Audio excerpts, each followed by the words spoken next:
بسم اللہ الرحمن الرحیم۔ شروع کرتا ہوں اللہ کے نام سے جو بے انتہا مہربان نہایت رحم والے ہیں۔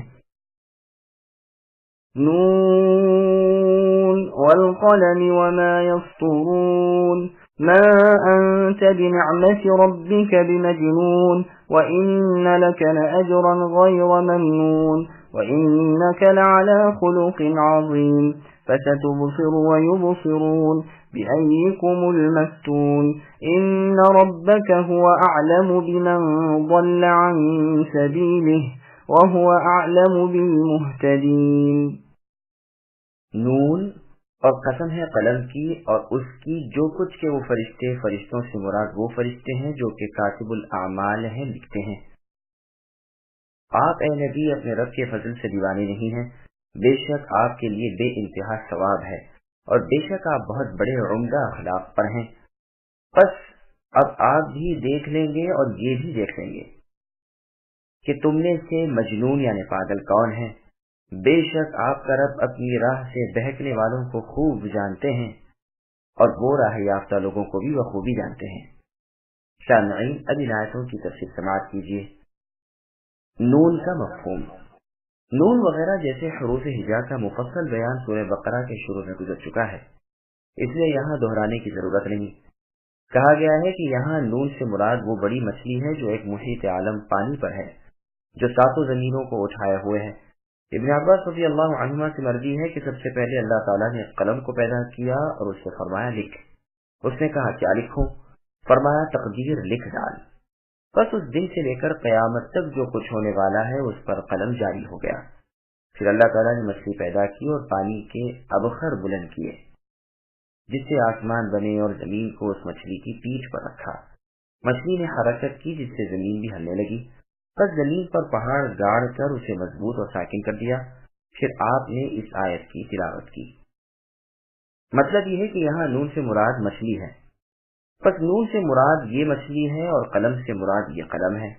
مجاہد رحمۃ اللہ علیہ فرماتے ہیں یہ مشہور تھا کہ نون سے مراد وہ مچھلی ہے جو ساتویں زمین کے نیچے ہے۔ بغوی رحمۃ اللہ علیہ وغیرہ مفسرین فرماتے ہیں کہ اس مچھلی کی پیٹھ پر ایک چٹان ہے جس کی موٹائی آسمان و زمین کے برابر ہے۔ اس پر ایک بیل ہے جس کے 40,000 سینگ ہیں۔ اس کی پیٹھ پر ساتوں زمین اور ان کی تمام مخلوق ہے۔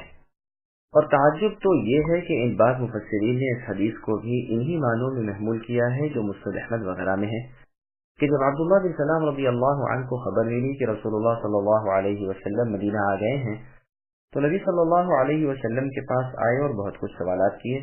کہا کہ وہ باتیں پوچھنی چاہتا ہوں جنہیں نبیوں کے سوا اور کوئی نہیں جانتا۔ بتلائیے قیامت کی پہلی نشانی کیا ہے اور جنتیوں کا پہلا کھانا کیا ہے، اور کیا وجہ ہے کہ کبھی بچہ اپنے باپ کی طرف کھنچتا ہے کبھی ماں کی طرف۔ رسول اللہ نے فرمایا یہ باتیں ابھی ابھی جبرائیل علیہ السلام نے مجھے بتا دی۔ ابن سلام رضی اللہ عنہ کہنے لگے فرشتوں میں سے یہی فرشتہ ہے جو یہودیوں کا دشمن ہے۔ آپ نے فرمایا کہ سنو، قیامت کی پہلی نشانی ایک آگ کا نکلنا ہے جو لوگوں کو مشرق کی طرف سے مغرب کی طرف لے جائے گی، اور جنتیوں کا پہلا کھانا مچھلی کی کلیجی کی زیادتی ہے۔ اور مرد کا پانی عورت کے پانی پر صادق آ جائے تو لڑکا ہوتا ہے، اور جب عورت کا پانی مرد کے پانی پر سبقت کر جائے تو وہی کھینچ لیتی ہے۔